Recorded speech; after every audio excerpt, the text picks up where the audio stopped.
Sis, quick question. Are you tired of spinning your wheels trying to figure out how to make consistent money in your business?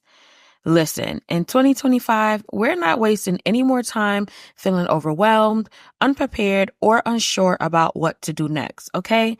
It's time to step into clarity, confidence, and strategy, and you know I'm here to help you do just that. This is why I'm super excited to introduce my brand new 2-hour Biz Intensive. This is a focused one-on-one session where we'll roll up our sleeves and work together to transform your business. Here's what we're going to do together. We're going to analyze your business goals and identify what's working and what's not and what's missing. We're going to build a personalized marketing plan so you can attract the right clients and start seeing those consistent sales. We're going to create simple systems and processes that make running your business manageable and maybe even enjoyable. And then we're going to strategize how to confidently show up, serve your audience, and grow a business that aligns with your purpose. This 2-hour Biz Intensive is for you if you're ready to stop overthinking and start making moves. But sis, do not wait. This offer is only available for a short time, only available until December 31st. And then after that, I am closing my books. So if this sounds like something that you are interested in, head over to bit.ly/BIZINTENSIVE.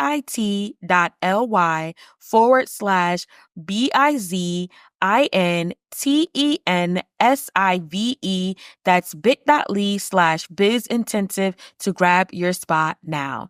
Let's get into today's episode. Now, on today's episode, get ready for an incredible conversation with the amazing Tatum, founder of Anchored Media and the host of the top-ranked podcast, Blessed and Bossed Up. She is an award-winning entrepreneur who helps women merge faith with business while stepping boldly into their calling. And y'all, we're diving into two powerful topics. But today, we're going to focus on making God the CEO of your business. So, if you've been trying to figure out how to truly surrender your business to Him and let Him lead, this episode is for you. Let's get to it.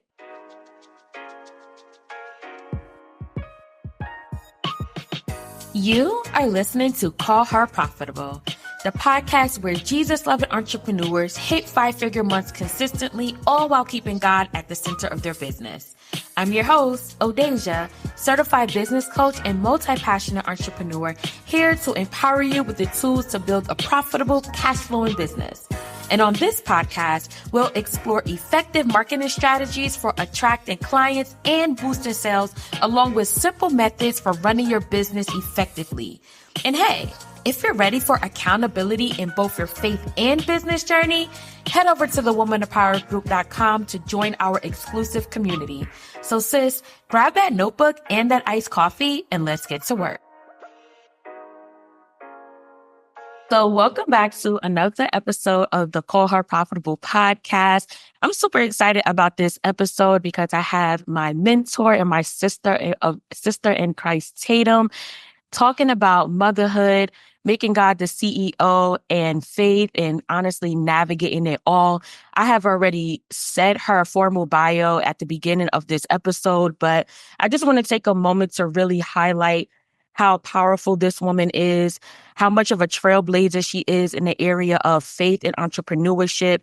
She is the original founder of God is My CEO, or Making God Your CEO. And today, this episode is very personal to me. As I mentioned to you guys, that I am pregnant and I have been going through the motions, trying to figure out, okay, now that I'm pregnant, yay, what happens to the business? What happens to the calling? What happens to my marriage? What happens to all of these things that God has given me? And I mentioned to you guys in another episode how this fear stemmed from the messaging around to be able to be a mom and a wife. I had to sacrifice everything. I have to give up everything in order to take care of this baby. And honestly, I don't want to choose. But Tatum, she's one of the people, if not one of the only people that I have seen She even wrote a book about it, honestly, because she is uncompromising around being able to not balance, but harmonize motherhood and being a wife and being a disciple of Christ, being a daughter of the King, and also a successful business owner. So today we are in for a treat. I'm going to pick her brain on all of our behalves because I know that we all have questions. And I'm really going to start with the business stuff because I know that that's kind of what we all want to talk about. Like, all right, how we still going to make money and be a mom? And then I'll transition into what that harmonizing looks like. So Tatum, thank you so much for your time and for allowing us, me, my audience, to just glean from all the wisdom that God has given you over the years. How are you, my friend? Thank you for having me. I'm excited. I'm a fan of the show, so I'm excited to be on here. I love everything that you're doing. I'm looking forward to our conversation because I remember being in your position, first time mom, entrepreneur, excited, but also like, what in the world is about to happen? So, looking back, I wish that I could have picked someone's brain. And so I'm very excited to be here to serve you, to serve your audience. So thank you so much for having me. Thank you. And I forgot to tell y'all too, your girl Tatum helped me launch my podcast. Okay. So she really do all the things and wear all the hats. I was a part of her mentorship program. It was a few of us, and I'll shows it out because of her wisdom and her knowledge. So Tatum, I want to start with your personal journey because when I met you through your podcast, Blessed and Bossed Up.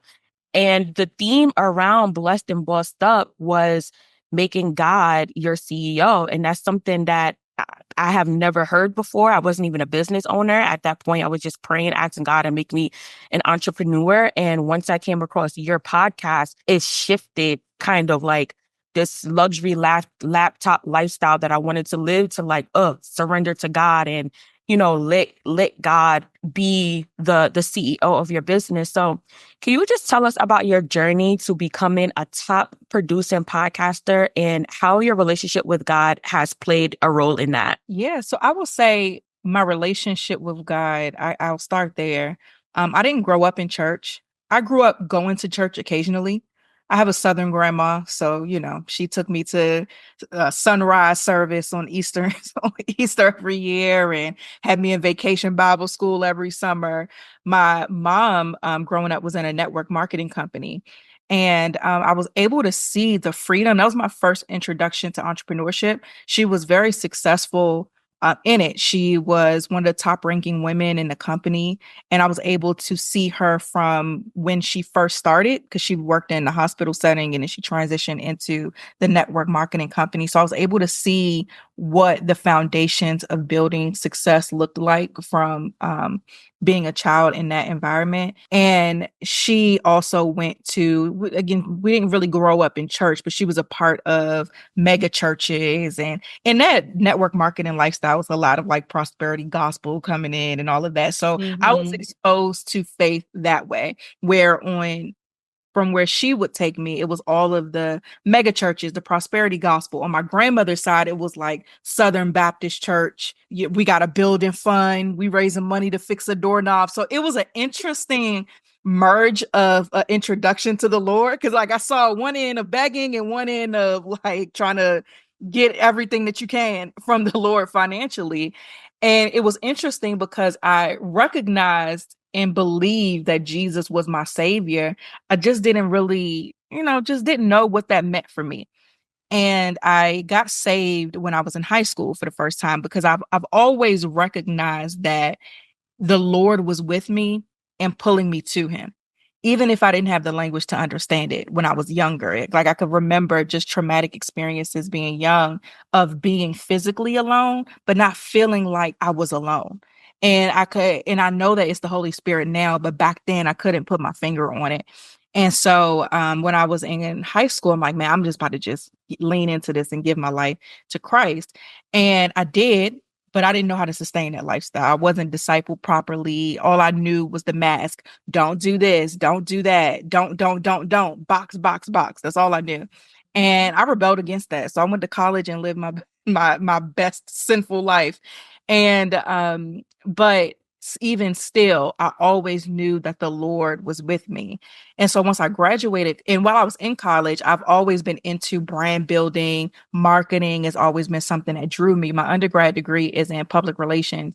And in learning about PR, that exposed me to marketing. And I just fell in love with marketing because I'm somebody who is creative, but driven by strategy and results. And so marketing gate is that perfect blend because marketing is the vehicle that drives sales. So it appealed to both aspects of what I love to do. I'm creative as much as I need to be for the goal to get set. So it's just that perfect blend of that creativity and strategy and systems and numbers and all of that that made me excited. And so when I was in college, I actually started a blog. And that was my first exposure to building a brand. And it was called Dear Regina. And I learned that Regina was Latin for queen. And so I would write these letters essentially to myself, to friends, to just people trying to inspire them and giving the words that I felt like I needed during pivotal times in my life. And my blog was very popular on campus. Like it was funny because I had graduated and went back for homecoming. And I met somebody who was like, "You're the person who had that blog." I'm like, dang, it was like that. I didn't know it was like that, but it became very popular. And so that was really my exposure to building brands online and being able to connect with people via the online space. So fast forward to graduating, I went into church. And so I started going for myself because I was trying to build my relationship with the Lord for myself and trying to figure that out. And so around that time, I had all these different jobs. I had like 4 jobs out of college. I would get a job, be like, I don't like this. I'm quitting. I'm gonna find another one. And that's exactly what I would do. So it was every 3 months I was somewhere else. Like this ain't working. I gotta go. And because I was exposed to entrepreneurship young and freedom. So if I called my mom when I was in, growing up and I said, "Hey, I'm sick. Can you come pick me up?" She would come pick me up. It wasn't like other my friends where like their mom's at work. I can't come get you. You got to sit in the nurse's office. If I called, she came. So I couldn't unsee that. I couldn't unsee freedom. So going into the 9 to 5 life, I'm like, what do you mean I have to ask you to do? No, I'm not trying to do that. So it wasn't working for me. And so in going to church, I'm like, okay, well, let me pray about maybe and see what God wants me to do. And I talked to a pastor at that time, and he was like, follow your passions to see, because God gave you those passions. So follow your passions to see what you should be doing entrepreneurial wise. I said, okay, cool. And that led me to starting my first business, which was a youth program for teen girls in the DC area. And I started it as a for-profit and not a nonprofit after doing some research. And so we did really well. I mean, within the first year, we were after school programs in schools. I was named the top 30 under 30 in the DC area. I'm at the Ciroc House with some of the top philanthropists in DC. I'm speaking at Congressional Black Caucus Week, which is a huge event in DC. And so it just took off really, really quickly.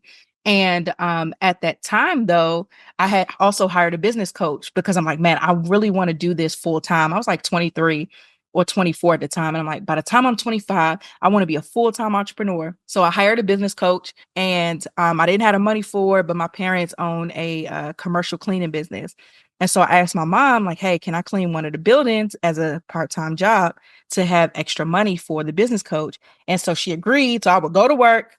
I would go to the hospital because it was hospitals and it was disgusting, and clean hospital rooms and go do my youth program. It was doing all of this like within the course of a week, just making it happen, trying to build this business. And so that was my introduction to entrepreneurship. Oh, that I really like how you spoke about the grit and the grind, because I know many first-time entrepreneurs like myself, we're coming into people like you who is already hitting them 6, 7 figures. And we're like, Not seven. I ain't hit 7 yet. The multi. we speaking it, we speaking it. In Jesus' name, in due time. But we're coming into this space and we're trying to figure out what we're doing wrong. Why haven't I hit those goals yet? Why God, you gave this to me. Why isn't it working? But you done spoke about a whole journey, and you spoke about a completely different business than what it is that you are doing now. So now in the internet streets, we're hearing keep God at the center. I mean, that's one of my mottos too, like keep God at the center and God is my boss. And I know that you were the original God is my CEO. Yeah. Period. I never heard that from anybody else who was original God is my CEO. So what exactly does that mean? And what does that look like practically for us Christian women to make God our CEO on a day to day? Making God your CEO is a declaration of the hierarchy of how your business operates. And so what I mean by that is it's being clear that you're not in control of your business, the Lord is, and it's making a declaration to operate that way, not just say it, but to operate that way. And so for me, I started my youth program, but what I quickly realized was that that wasn't going to be the business to make me a full-time entrepreneur, because the logistics of that business, while I had a lot of great exposure and opportunities financially, the way that the business operated, I didn't like it. It was a lot of net 90s, which means you get paid 90 days after you do the work. I ain't like that. It was a lot of politicking with schools and all of that. I didn't like that. So I had to figure out a different way to, like, I had to maintain the fact that, okay, I want to help people and give back, but the business side, it has to change in order for me to reach the six figures plus that I want to reach. And so, and for me to be able to sustain my life as a full-time entrepreneur, because that was my first goal, was full-time entrepreneurship. And so I transitioned to a coaching program where I was helping people build brands, because that was my superpower. I knew how to build the foundation of a brand and a business that people bought into. And I had proven it through whether it was a corporate job or through my businesses. And so on this journey, I had this moment, and this was around the time where I did quit my job, where I was in this coaching program. I was planning to leave my job. I was planning, I would say around June of that year. I left my job in 20, it's almost been 8 years. I want to say 2017.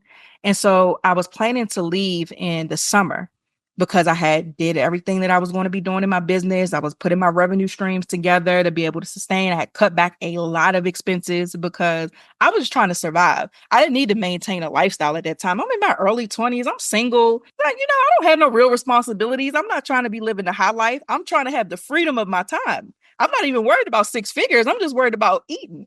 And so at that point, that's what I was doing. Everything I needed to do to be able to have this business sustain life, cutting back on expenses, moving in. I don't condone this, but I actually moved in with my boyfriend, who's now my husband at that time. But I could have moved back home with my parents. I was willing to do that. I was willing to do whatever it took. And at that time, though, I was in this program and I was still learning to hear from the Lord. And it was what I felt the Lord was saying to me at that time. It was time to leave earlier. So this was around like maybe April of that year when I was planning to leave in like July, August. And I was like, man, this isn't, I don't know. Like, if I can leave now, like, this isn't smart. Me leaving in the summer, I'm building up leave. I'm having a nice payout at that time. Like, this is the plan. And so that was my first lesson in surrendering and really making faith moves. And so I got confirmation that no, this is the Lord telling you that you need to leave. And I did.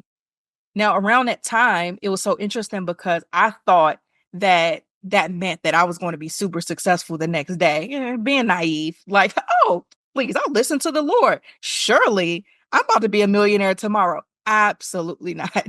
And so my training, I was getting trained on what it meant to make God the CEO before I got the revelation of that's what I was doing.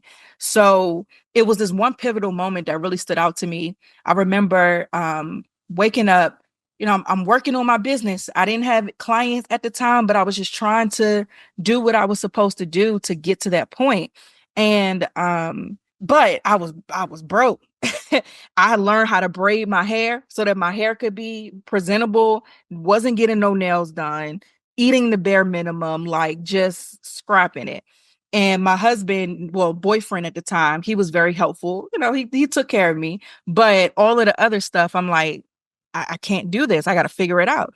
And one morning I was on my way to the library because I wanted to get some marketing books. I ain't had no money to be buying no Amazon books. I had to go get me a library card and go check them out, old school. And I woke up that morning, go do that because I'm trying to build this business.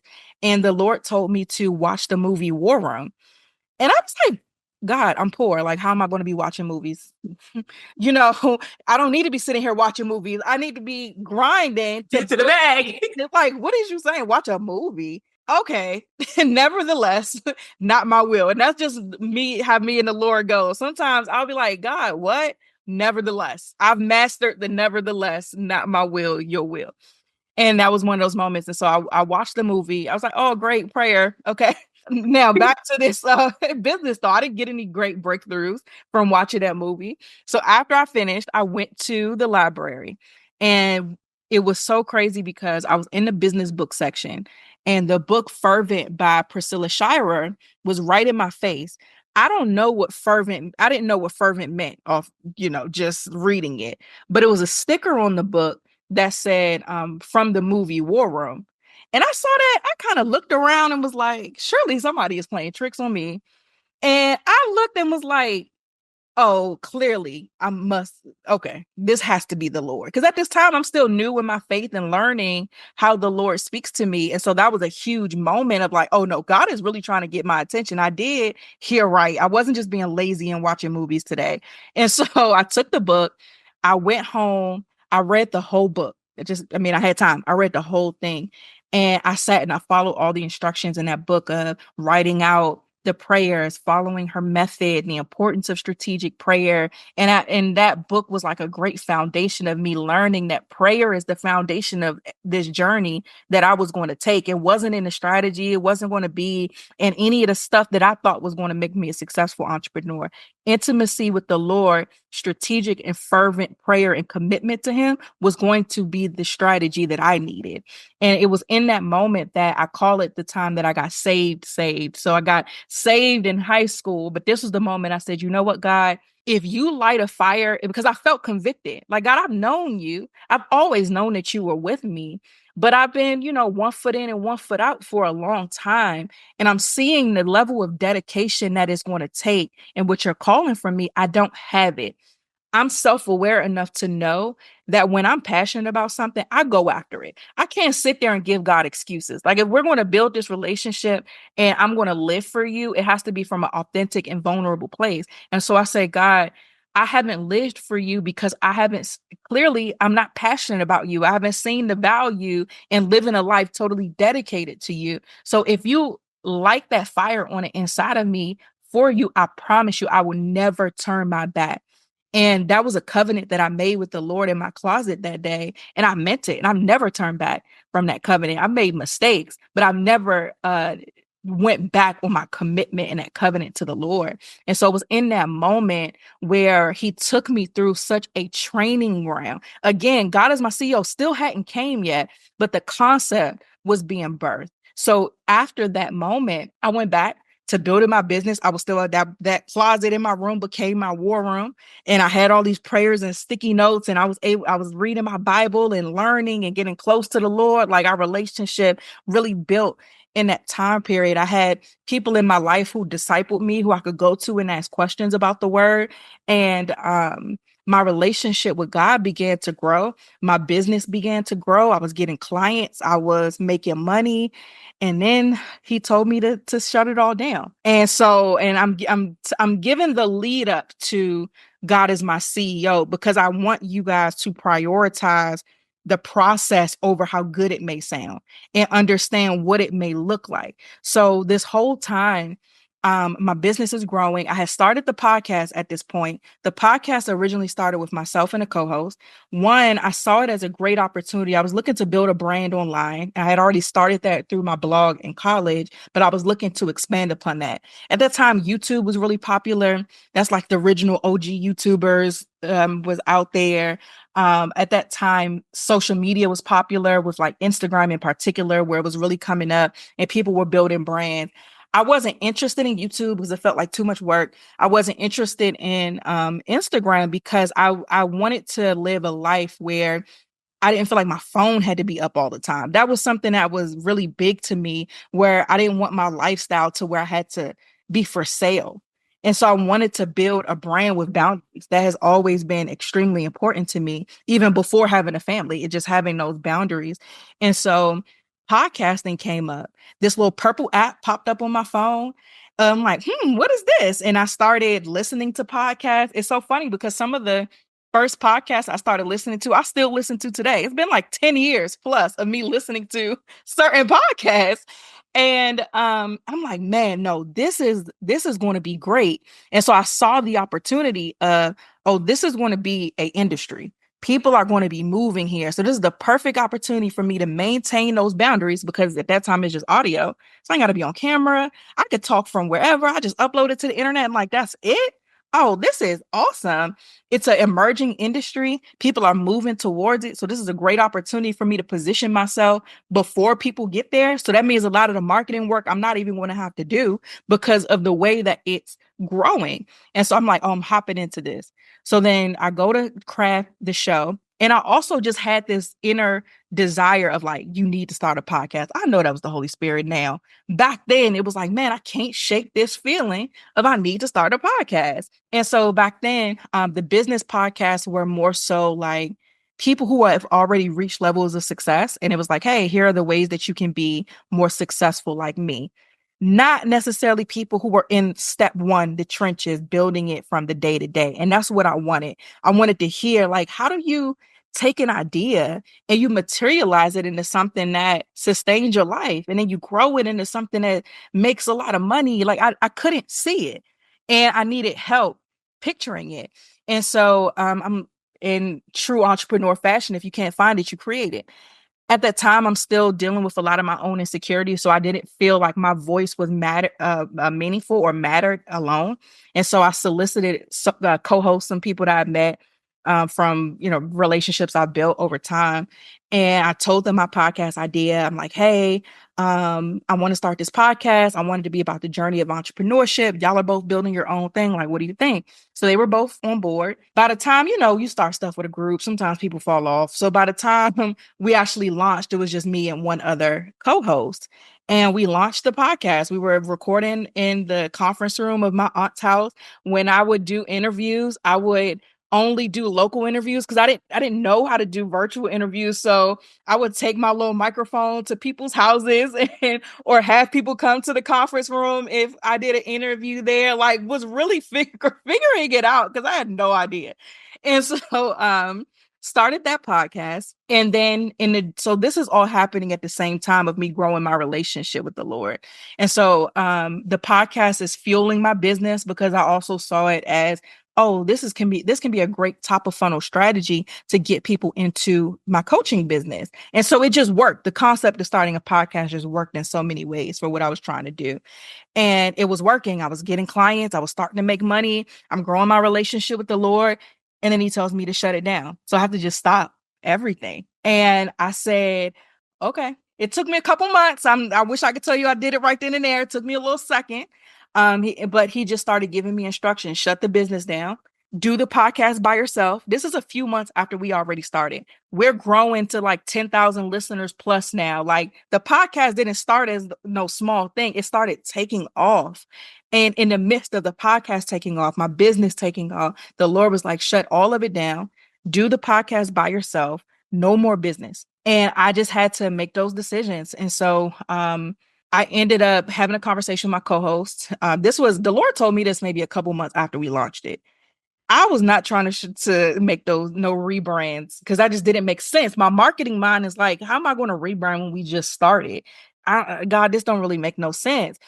Again, I had great people around me. They were like, girl, if God keep telling you to do this, you need to do it. Like, why do you keep playing? Like, Tatum, be for real. Why do you keep trying to talk yourself out of what he's telling you to do? And so eventually I obeyed. I told my co-host, like, hey, going into the new year, I'm gonna be doing a podcast by myself. We can't do this together anymore. I didn't tell her like the Lord said anything. I believe in just being an adult and having, conversations. And I'm like, hey, this isn't working out. I'm gonna do it on my own.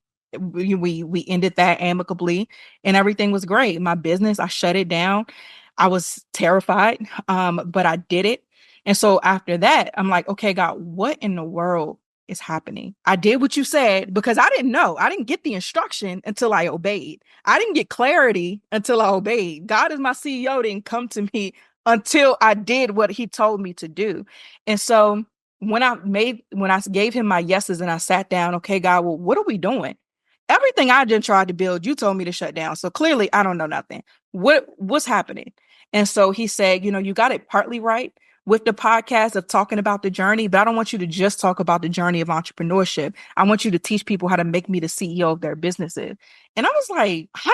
Nobody's talking about faith and business together. Like, and I'm educated. When I took all my little classes in college on career prep, they always said you keep religion and politics out the workplace. So you don't merge those two things together. That was like not heard of. This whole Christian content creator and stuff wasn't a thing back then. This Christian entrepreneur thing was not a thing back then. So it was so abnormal. And I'm like, what do you mean? Okay. Okay. And so my first episode I did was called Blessed and Bossed Up, because I was introducing the audience to this new concept of the show. I was terrified. I was like, who am I to talk about the Lord? Who am I? Like, I just got here. Like, how am I? I'm nobody's pastor or anything. Like, just started living for you for real. And you want me to talk about you? I don't feel qualified to do that. How am I going to talk about entrepreneur when you told me to shut down my business? So what? It was just so much in my head of this makes absolutely no sense, but we're just gonna have to see. And if I'm going to look like a fool, I'm willing to look like a fool, because when I said in that closet, God, I give my life to you and there's no turning back, I meant it. So at the bare minimum, just let me be somebody who is a woman of my word. And that's just where I rationalized it within myself. I'm at the when the dust settles, I can rest on being a person of my word. So, okay, God. And so that's what I did. My second episode was God as CEO, and I explained the whole concept and where we were going. But I was so terrified at that time. I would record an episode, close my laptop, and go for a walk. I was petrified. I would not look at reviews. I would not get on my social media. I was shaking, trembling every episode to do it because I felt so unqualified. Within the first month, the listenership doubled. And I was like, oh, well, okay. I guess this is real. And so I give detailed because I want your audience to understand that this ain't cute to me. This isn't catchy to me. Sure, I know how popular things are now. And I want to draw that distinction between using Christianity as a marketing tool and truly being a Christ-led person. Making God the CEO does not mean I'm going to put some scripture on my packaging in my products, or I'm going to talk about God, this ambiguous God, because now you don't know what God people talking about. Like, I'm not going to, no, this isn't a marketing thing. It's in my life, in real life, and how I operate my business is from a place of surrender. It's from a place of obedience. It's from a place of giving God my yes when I don't understand, when I don't have clarity, when I have no clue what's coming next. It's living from that space of the Lord is in total control of this business. He's in control of the marketing strategy. He's in control of the products and services. He's in control of what I offer. I'm just his worker. That's it. And again, I give the backstory because I want you to see that that is the work behind it. And that is the discipline and the behaviors of someone who makes God the CEO. It's not just lip service. Okay, so you're on this huge journey. Yeah. You have this podcast now. It is skyrocketing, but you still have no business. You have the business mindset. You have the marketing skills. You have everything. I didn't hear in the story that God told you to start a new business or anything. So in that moment, how did you maintain like your inner desire, your inner push, your inner hustler to, okay, I got all these listenership. I need money. Like, I just shut down my business. How did you maintain keeping at the pace with God and not just, all right, I'm about to just start a business now? Yeah, that's a part of the journey. That was a part of the training that I had to go through, and the Lord let me do small things. I wrote a book at that time, my first book, and I self-published it. I did a prayer journal. But to me, and I think this is why the Lord allowed me to do this, products didn't make a business. These were products. This isn't a business though. So it's not like that fulfilled any part of my entrepreneurial drive at all. It was just something that helped make a little bit of money. And it was something that mostly served people. That's why I did it. But it wasn't the business. But what the Lord had to teach me at that time is he had to, like, I'm a high achieving person. I get good grades when I'm in school. I get the internships. I get the jobs. I've always excelled in anything that I did.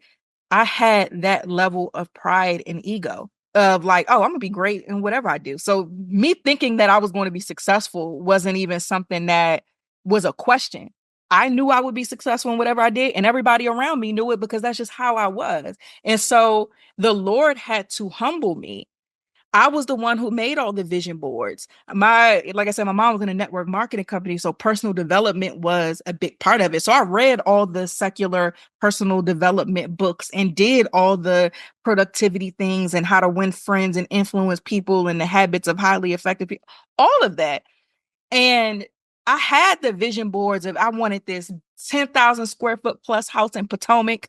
I wanted a white Porsche Panamera. I wanted all of these different things. You could not tell me that that was not what I was going to have. But the Lord, my first lesson in this time was he had me study the book of Jeremiah. And I was like, okay. So, I opened it up. I wasn't too familiar with the book. I opened it up. I'm reading it. Jeremiah is a very depressing book in the Bible. It is out of order. It's long. It's agonizing. He's known as the weeping prophet. We love to quote Jeremiah 29:11 or Jeremiah 1:5, but the context of that book is depressing. And so as I was reading it and studying it, I'm like, God, why am I here? This isn't encouraging to me. Like, I don't like this. And he said, but Jeremiah is successful. Jeremiah is successful because he was obedient to me. If your life looked like his, would you still serve me? And my answer, my true answer, because again, my relationship with God is built on honesty and vulnerability. And this is why the enemy can't knock me off, because there's no secrets between me and the Lord. I'm not putting up a mask between me and God. I tried my faith that way. It didn't work. And so when he asked me that question, I said, God, honestly, no. I would not serve you if my life looked like that. If I was poor, I'm getting thrown in a ditch and all of that. My true answer is no. However, I want to be in that heart posture where I would if my life turned like that. So can you help me get there? And the Lord did. And this period of no business was a part of that. I didn't start Anchored Media till maybe a year and a half after I shut down my business. So this whole period is just me and the Lord every day. I'm fasting. He told me to fast once a week for a year. Every Monday for a year straight, I fasted. He gave so many things he told me to give up around that time. And I just committed to his process. And even during this time, I would say my last big faith move before he allowed me to move forward in entrepreneurship was the tour. We did a podcast tour called God is My CEO. This was the most terrifying thing that I've ever done in my life. And the Lord said, hey, you're going on tour for your podcast. 4 cities. We went to, of course, DC, Atlanta, Dallas, and Chicago. I didn't have any money to go on tour. I didn't have a business. I'm signing contracts that I'm like, God, if this don't work, I am going to jail. Like, I am signing these contracts. I'm really going to be like Jeremiah. Like, I'm signing these contracts where I don't have the money. The contracts are clear. If then, like, I don't have the money, Lord, to be doing this. But nevertheless, I planned them. We went on this tour. I remember a couple months around this time I got married too. So I want to say maybe a month or two before the first stop, I got pregnant and had a miscarriage. And I was in such a hard place. I'm like, God, I have no business. I just got married, so this is cool. I'm excited about this new phase of my life, but this is also a transition. Me being a wife and having a successful marriage when I don't have any examples of that it takes a lot, to adjust to that. I'm in such a place of vulnerability. Now I have this loss that I'm processing and all the emotions. Anybody who's had a miscarriage knows where your mind goes with that. So you mean to tell me now I also have to take this huge faith move and then get in front of people? And to make matters worse, my first message on the tour was called Special Delivery. And it was using childbirth as a metaphor for what the Lord wanted to do in a woman. So imagine that. Like that felt like torture, but I had to be obedient. And I went on that tour, every single city. That tour was extremely successful. We packed out rooms in cities I've never been to. So many women got free. So many amazing things happened on the course of that tour. And I believe that was like really that last step of, is she really going to, okay, she's been doing all this stuff, but is she really going to do this now? And I obeyed. And so that period of no business and that inner drive that I had to be successful, the Lord had to really humble me and discipline me and really shift my perspectives of what success was. And that's not to say that that drive and that achiever in me is bad. It just wasn't stewarded. It was pride. It was ego. It was arrogance. And so he had to strip me of all of that so that what remained was the work ethic. What remained was the focus. What remained was the drive, but in a disciplined way to not be applied to what I can figure out I want to do, but it can be applied to what he wants me to do. So when he did give me the download for Anchored Media, it was off to the races at that point. Whew. Okay.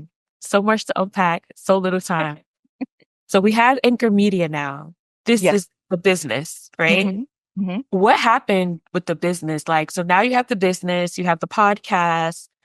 What does it now look like for God to make the decisions in your business? What does it like practically look like now that he's the CEO? Is he telling you the marketing strategy? Is he telling you the sales? Like, what does that look like now that you actually have the business? Yep. So I'll start with how Anchored Media came about. So this was a time as usual, because at this point it's been over a year. I'm used to just spending time with the Lord every single day. A friend of mine, she had recently moved to DC, and so we were hanging out a lot. And she's an entrepreneur too, and she was really believing in God for some help in her business. She was making like some hiring decisions, and I'm that friend, the faith friend. So even my friends of faith, we can go to each other to talk about different things that the Lord has going on with us. And so I'm like, well, girl, we need to fast because we've been talked about this about 4 or 5 times. So the only thing we haven't done yet is fasted about it. So let's seek the Lord about, what he's going to do in this area. And we fasted that day. And that's where we were fasting for her business. I'm fasting for her business. By the time the fast is over, the Lord gave me Anchored Media. Now, what was interesting throughout the whole year and a half of no business, he was giving me just downloads. Like I would have stuff written in my journal, and a big habit of mine, and I want you guys to take this, is when I hear something from the Lord, I don't assume that it's time to do it now. I ask God follow-up questions. So, okay, God, one of the things he had me write down was programming. Okay, I don't know what that means. Do I need to do anything with that? Okay, I don't hear anything. All right, well, it's in the journal. The journal's closed. One of the things I wrote down was Find Your Voice Academy. I didn't know what that meant. Okay, God, do I need to do something with this now? I'm not hearing anything. I'm not hearing yes. I'm not hearing no. Okay. It's just going to stay in the journal until you tell me what to do with it. And so a year of getting little like breadcrumbs, when he gave me the download for Anchored Media, it's like all of those breadcrumbs came and formed something. And he was like, the name of the business is Anchored Media. You're going to build this media agency. You're going to start with podcasting and like the whole thing. I'm right. My wrist can't write and my hand can't write as fast as what the Lord is sharing with me. And I was so excited because it was so strategic as far as who I was going to help, what I was going to do, all of these different things. He says, start with Find Your Voice Academy. That's going to be an event. After the event, then help the women to be able to no, actually he didn't tell me what to do after the event yet. He just said this is going to be an event for podcasters. Start there. So I'm writing all of this down. Afterward, I'm so excited. My inner hustler, ambitious girly was on 10. I said, okay, God, before I get too hyped, do I need to do something with this now? Or do I need to close this notebook and wait? Because this is the most detail that I have gotten. And he said, go. I said, say less. So around this time too, because the podcast wasn't monetized at this point. This was early with podcast advertising and all that. Everybody's still trying to figure out how in the world do you monetize a podcast. This same month, and I always mark May as such a month of, May is my favorite month of the year because all of this happened in May. Both of my sons are born in May. I quit my job in May. May is just my month. Okay. So this happened in May. I had a call from a podcast company where this company partners with podcasters and pretty much the middleman between podcasters and advertisers. I thought this was a scam. I really did not think that this was real. And so this is like happening around the same time of this fast. And it ended up being real. I signed a partnership with this podcast. So within like a couple of weeks, my show is getting all of these sponsors. And then God gave me this business. He tells me to go. I start planning the event for like, I think November and December of that year. What happened around November, December that year were the events. The first one sold out in like 2 days. Then I was like, well, I'm about to just do another one because if this one sold out quick, let's see if we could, sell out another one.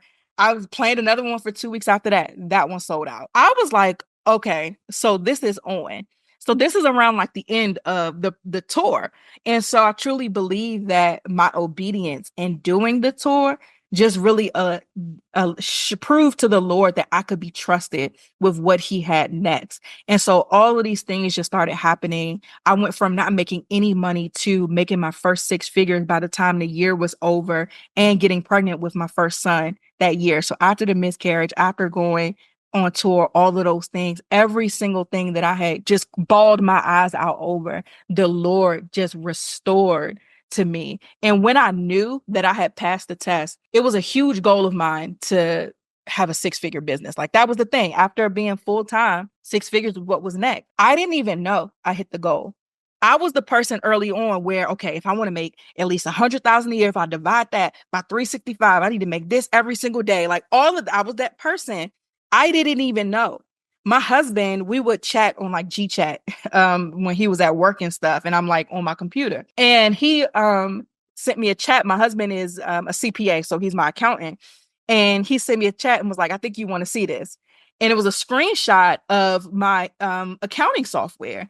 And we had crossed the 6-figure mark. No, you lying. I know you lying. So just the fact that not only hitting that goal was that important, what was most important to me was that I didn't know. I wasn't looking. I wasn't calculating. I was so focused on being obedient. And that was when I was like, okay, God, you really did. We came a long way from me telling you I didn't want my life to look like Jeremiah. But here we are. So yeah, that taming that hustler in me was just a huge part of the journey. But man, God is faithful. Ooh, every time I talk to you, first of all, I feel convicted. And I know it's the Holy Spirit. It's like, that's how I knew this interview was like personal to me. Like, y'all, Tatum got me done dropping tears and everything. Like, you're talking to me. Okay, so now you have the 6-figure business, you have the husband, you have like God at the center, like, and thank you for really breaking out what God is my CEO is, because I didn't really know that. That really gave me clarity on when I say I'm God is at the center, he's the head of my business. My heart was there, but I felt like it was a saying, like I just kept saying it, like, because it flows from my relationship with God. Like, of course, God is at the center, but the way that you're breaking it down and then me just reflecting on where I am and the moves I've been making, I'm now seeing like, oh, wow, this is what it really means. These are the actions that I'm taking in some areas that I need to refine if I'm going to say he is the CEO and he is the center of my business. All right, sis, I'm going to take the time to pause this episode right here. And we're going to do part 2 of this interview next week. Part 2, we're going to focus on the motherhood, managing motherhood and business. So you do not want to miss this. Make sure you send this interview over to a sister in Christ that you know would benefit, because Tatum done dropped the gems. And I'll see you next week for part 2.